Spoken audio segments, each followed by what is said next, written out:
రాష్ట్ర వ్యవసాయ శాఖ మంత్రి తుమ్మల నాగేశ్వరరావు ప్రస్తుత రాజకీయాలపై ఆసక్తికర వ్యాఖ్యలు చేశారు. రాజకీయాలు కలుషితమైపోయాయని, విలువలు కనుమరుగవుతున్నాయని ఆయన ఆవేదన వ్యక్తం చేశారు. ఇంత అవినీతిమయమైన రాజకీయాల్లో తనపై ఎలాంటి మరక పడకుండా ఉన్నారంటే దానికి స్ఫూర్తి దివంగత నేత ఎన్టీ రామారావేనని స్పష్టం చేశారు. ఈ రోజు ఖమ్మంలో ఎన్టీఆర్ విగ్రహాన్ని ఆవిష్కరించిన అనంతరం ఏర్పాటు చేసిన సభలో ఆయన మాట్లాడారు. తన రాజకీయ జీవితంపై ఎన్టీఆర్ ప్రభావం చాలా ఉందని తుమ్మల అన్నారు. 1983 నుంచి ఆయన అడుగుజాడల్లోనే నడుస్తున్నానని తెలిపారు. ఎన్టీఆర్ శిష్యుడు ఎవరు అంటే తుమ్మల అనేలా పేరు తెచ్చుకున్నారని భావోద్వేగానికి గురయ్యారు. రాముడి పాదాల చెంతే ఎన్టీఆర్ఏ స్వయంగా తనకు కండువా కప్పి పార్టీలోకి ఆహ్వానించిన క్షణాలను గుర్తు చేసుకున్నారు. ఆయన నుంచే నిజాయితీ నిబద్ధతతో రాజకీయాలు చేయడం నేర్చుకున్నారని వెల్లడించారు. రాష్ట్ర జిల్లా అభివృద్ధి కోసం నిరంతరం పనిచేస్తున్నారని పేర్కొన్నారు. ఇదిలా ఉండగా అంతకుముందు మంత్రి తుమ్మల తెలంగాణ రైతులకు శుభవార్త చెప్పారు. అర్హులైన రైతుల ఖాతాల్లోకి రైతు భరోసా పథకం కింద పెట్టుబడి సాయాన్ని త్వరలోనే జమ చేయనున్నట్లు ప్రకటించారు.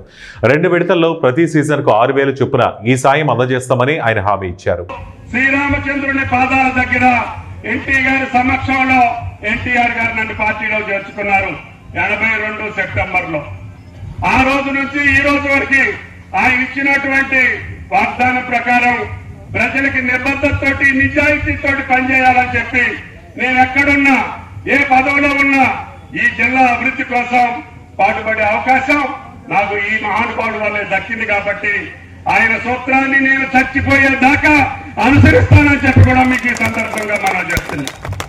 కాబట్టి ఇంత వైరుధ్యం కలిగినటువంటి రాజకీయాల్లో, ఇంత కళంకమైనటువంటి రాజకీయాల్లో, ఇంత అవినీతిమయమైనటువంటి రాజకీయాల్లో, ఇంత కుచితమైనటువంటి రాజకీయాల్లో కూడా ఆయన శిష్యుడిగా బతుకుతున్నాను అంటే ఆయన చేసినటువంటి ఆశీర్వాదం అని చెప్పి కూడా మీకు ఈ సందర్భంగా మనం చేస్తున్నాం.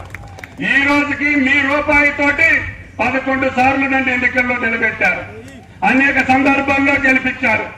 అనేక ప్రభుత్వాల్లో నాకు అధికారం వచ్చింది. గౌరవ చంద్రబాబు నాయుడు గారు కూడా నాకు సుదీర్ఘకాలం అవకాశం ఇచ్చినటువంటి మహానుభావుడు చంద్రబాబు నాయుడు గారు అని చెప్పి ఈ సందర్భంగా మనం చేస్తున్నాం. ఆ రోజు చేసినటువంటి వాళ్ళ యొక్క ఆధీనంలో నేను చేసినటువంటి పనులే నన్ను జీవితాంతం ఎక్కడికి పోయినా కూడా నన్ను ప్రజలు ఆశీర్వదిస్తున్నారంటే ఆ మహానుభావుడు ఆశీర్వాదం అని చెప్పి కూడా మీకు ఈ సందర్భంగా మనం చేస్తున్నాం. కాబట్టి అది దారుగా బంజడ, కిష్టారం, ఎన్నవెల్ల, మర్లపాడ, ఎకినారాయణపురం ఏ ఊరికి రోడ్డు వేసినా తెలుగుదేశమే వేసింది.